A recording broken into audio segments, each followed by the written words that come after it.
Question में दे रखा है तुम्हारा 31 मार्च 2010 को राज एंड सन्स ने तलपट तैयार करा है। ये आपको तलपट दे रखा है। कुछ चीज़ें आपकी क्या डेबिट, ऋणी का मतलब क्या होता है डेबिट, और धनी का मतलब क्या होता है क्रेडिट। ठीक है, ये सारी चीज़ें। अंतिम स्टॉक यानी कि क्लोजिंग स्टॉक दे रखा है। 10% डेप्रिसिएशन दे रखा है। 5% पूंजी पर 5% की दर से ब्याज लगाया गया है, यानी कि इंटरेस्ट ऑन कैपिटल दे रखा है। मरम्मत पर 1000 रुपये देने बाकी है। क्वेश्चन में देखो, यहाँ पर आप बनाते हो अपना trading and profit and loss account. Trading and profit and loss account, ये बनता है आपका बैलेंस शीट। बैलेंस शीट में दो साइड कौन कौन सी होती है, एक तो लायबिलिटी होती है और दूसरी होती है आपकी एसेट्स। इसमें होती है एक डेबिट साइड और दूसरी कौन सी होती है क्रेडिट साइड। बात करते हैं क्वेश्चन में, सबसे पहले पॉइंट वाइज चलना है। सबसे पहले दे रखा है आपको क्रय। क्रय यानी कि परचेज कर रहे हो, परचेज वाली चीज़ आएगी आपकी। अमाउंट है 9900 रुपये। जहाँ पर भी परचेज दे रखा हो तो आपको सबसे पहले ये देखना परचेज रिटर्न है या नहीं है।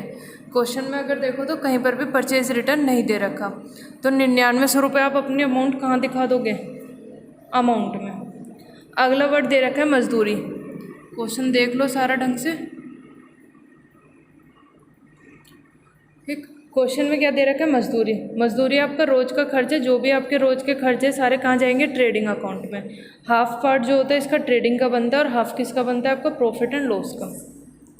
तो वेजेस क्वेश्चन में दे रखा है 4500 रुपये। और उससे पहले मैंने क्या बोला था कि जितने भी आपकी एडजस्टमेंट है उस पर पॉइंट लगा लो। जैसे सबसे पहले क्या दे रखा था, कलों और यंत्रों का, तो कल और यंत्र यहाँ पर दे रखे हैं। दूसरा दे रखा था पूंजी पर, पूंजी दे रखी है क्वेश्चन में। और लास्ट दे रखा है आपका मरम्मत। क्वेश्चन में मरम्मत ये रहा। ठीक, मजदूरी कितनी, बात करते हैं मजदूरी। मजदूरी कितनी है क्वेश्चन में 4500 रुपये। तो वेजेस आपके रोज का खर्च है, कितना लिख दोगे 4500 रुपये। अगला आ रहा है नगद। कैश कहाँ दिखाते हो, आपके असेट्स होती है, असेट्स में दिखा दोगे कैश। कैश दे रखे हैं क्वेश्चन में 1200 रुपये। आगे बात करते हैं सेल, विक्रय। सेल्स की अमाउंट दे रखी है क्वेश्चन में 15,800 रुपये। जितना भी खर्च है कहाँ दिखाओगे क्रेडिट साइड में। जितनी भी चीज़ आप खरीद रहे हो कहाँ दिखाओगे डेबिट साइड में। अगला दे रखा है मरम्मत, रिपेयर। रोज़ तो रिपेयर नहीं करते हो, कभी कभी रिपेयर होती है। तो जो भी चीज़ आपकी महीने में एक बार हो रही है उसको कहाँ दिखाते हो, प्रॉफिट एंड लॉस में। रिपेयर अमाउंट दे रखी है इसकी 100 रुपये। लेकिन क्वेश्चन में ये दे रखा था आपके एडजस्टमेंट में कि मरम्मत पर 1000 रुपये देने बाकी हैं। जो चीज़ देने बाकी है यानी कि आउटस्टैंडिंग है, आउटस्टैंडिंग रिपेयर कितने रुपये 1000 रुपये देने बाकी है, यानी कि देने हैं आपको। तो टोटल खर्चा कितना हो जाएगा आपका रिपेयर का 1100 रुपये। आगे देखो पूंजी यानी कि कैपिटल है आपकी 9000 रुपये।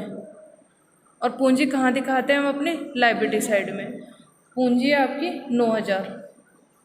आगे देखो पूंजी पर पॉइंट लग रहा है। पूंजी पर पॉइंट का मतलब क्या है, नीचे कुछ एडजस्टमेंट दे रखी है। पूंजी पर ब्याज दे रखा है आपका 5%। पूंजी पर ब्याज या फिर किसी भी चीज़ पर ब्याज आप रोज रोज नहीं देते हो, कभी दिया जाता है। तो जो चीज़ कभी कभी दी जा रही है उसको कहाँ दिखाते हैं हम, प्रॉफिट एंड लॉस में। Interest on capital. बात करते हैं कैपिटल की, तो पूंजी अमाउंट कितनी है 9000 रुपये। 9000 का कितना परसेंट, 5%। 9000 का 5%, 9 पंजे 45, कितना आ गया 450 रुपये। आगे देखो क्वेश्चन में दे रखा है आहरण। आहरण दे रखा है आपको 500 रुपये का। और आहरण आपके लिए क्या होती है, लायबिलिटी होती है, ड्राइंग। और ड्राइंग जो भी होगी आपकी माइनस करके दिखाएंगे, किस में से, कैपिटल में से। ड्राइंग का मतलब क्या होता है, आप अपने सामान में से कुछ निकाल रहे हो, है ना। अपना बिजनेस है, अपने बिजनेस में कुछ सामान निकालना। तो जो चीज़ निकालोगे माइनस होएगी अमाउंट कितने 500 रुपये। ये अमाउंट आ गई 8500 रुपये। आगे देखो क्वेश्चन में दे रखा है कल व यंत्र, प्लांट एंड मशीनरी। प्लांट और मशीनरी आपके लिए क्या होती है, असेट्स होती है। तो यहाँ पर दिखाओगे प्लांट एंड मशीनरी। अमाउंट कितनी है उसकी 4500 रुपये।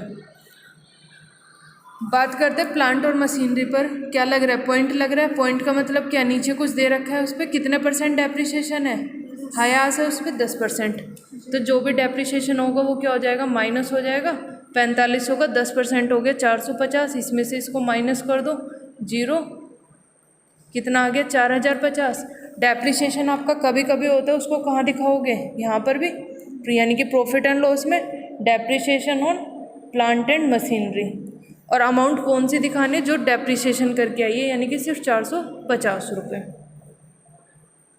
अगला देखो, विविध लेनदार यानी कि क्रेडिटर। क्रेडिटर आपके लिए क्या होता है, लायबिलिटी होती है। क्या आ गया यहाँ पर क्रेडिटर, और क्वेश्चन में अमाउंट दे रखी है इसकी 1500 रुपये। आगे है ढुलाई। ढुलाई का मतलब क्या होता है, कैरेज। और ढुलाई आपका जो भी बिजनेस होता है, आपको रोज़ाना कुछ ना कुछ ढुलाई करवानी पड़ती है, तो ढुलाई की अमाउंट है 140 रुपये। वेतन रोज़ाना नहीं देते हो, कभी कभी दे रहे हैं। सैलरी, सैलरी की अमाउंट है आपकी 800 रुपये। नेक्स्ट है रहतिया। जो भी क्वेश्चन में आपका रहतिया दिया हुआ है ऊपर, वो कौन सा होगा, हमारा ओपनिंग स्टॉक। यहाँ दिखा दोगे हम ओपनिंग स्टॉक, यानी कि ट्रेडिंग में ओपनिंग स्टॉक आपका दे रखा है 2200 रुपये। और जहाँ पर भी ओपनिंग स्टॉक है वहाँ पर क्या दिया होगा, कोई भी क्लोजिंग स्टॉक भी दिया होगा। और क्लोजिंग स्टॉक आपके कहाँ दिखाते हैं, क्रेडिट साइड में।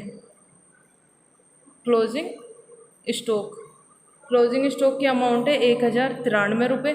और क्लोजिंग स्टॉक दो जगह दिखाओगे, एक तो ट्रेडिंग के क्रेडिट साइड में और एक असेट्स में। असेट्स में दिखा दो यहाँ पर क्लोजिंग स्टॉक। क्लोजिंग स्टॉक की अमाउंट है आपकी 1093। आगे देखो, क्वेश्चन में दे रखा है किराया। किराया आप कभी कभी देते हो या रोज़ाना देते हो, कभी कभी दे रहे हो, यानी कि महीने में दे रहे हैं। किराया यानी कि रेंट, और रेंट की अमाउंट दे रखी है आपको 480 रुपये। आगे देखो, ईंधन व्यय, फ्यूल। फ्यूल का मतलब क्या हो गया, जब भी आप कोई बिजनेस कर रहे हो, आपको रोज़ाना तेल की, गैस की, इनकी ज़रूरत पड़ रही है, तो फ्यूल आपके लिए क्या हो जाएगा, रोज़ाना के खर्चे, यानी कि ट्रेडिंग में दिखाओगे। फ्यूल की अमाउंट है 720 रुपये। दे बिल, बिल को दे कर रहे हो, यानी कि बिल पे कर रहे हो। और बीपी कहाँ दिखाते हैं हम, अपना लायबिलिटी साइड में। बीपी अमाउंट है इसकी 250 रुपये। आया इतना समझ, सॉरी। इसकी अमाउंट है आपकी 2590 रुपये। लास्ट दे रखे इसमें अप्राप्य ऋण। अप्राप्य ऋण का मतलब क्या होता है, जो भी हमारे डेटर थे उन्होंने बैड डेट्स कर दिए, यानी कि डूबत ऋण हो गया। तो डूबत ऋण दो जगह दिखाओगे, एक तो यहाँ दिखाओगे प्रॉफिट एंड लॉस में, प्रोविज़न कितने रुपए, 250 रुपये। और दूसरा कहाँ दिखाते हैं, जो भी हमारे डेटर होते हैं, ठीक। क्वेश्चन में डेटर दे रखे हैं देनदार 3600 रुपये, और 3600 में से क्या कर दोगे, माइनस कर दोगे प्रोविज़न। 3600 में से कितना माइनस करना है, 250 रुपये। 0, 10 में से 5 गए 5, 5 में से 2 गए 3, कितना आ गया 3350 रुपये। ठीक, इधर का टोटल कर लो। इधर का टोटल आ रहा है आपका 3, 9, 8, 5 और 1 6 और 1। इधर का टोटल कर दो। इधर के टोटल में से इसको माइनस करके अमाउंट आ जाएगी आपकी। जो भी अमाउंट आएगी वो लिख के उसको यहाँ ट्रांसफ़र कर दोगे बाय ग्रोस प्रॉफिट या ग्रोस लॉस के नाम से। अगर इधर आ रहा है तो ग्रोस प्रॉफिट, और अगर इधर आ रहा है तो ग्रोस लॉस। जो भी नेट प्रॉफिट निकल के आता है आपका, उसको कहाँ दिखाते हैं हम, अपने कैपिटल में प्लस करके। अगर लॉस आता है तो उसको क्या करते हैं, माइनस करके दिखाते हैं।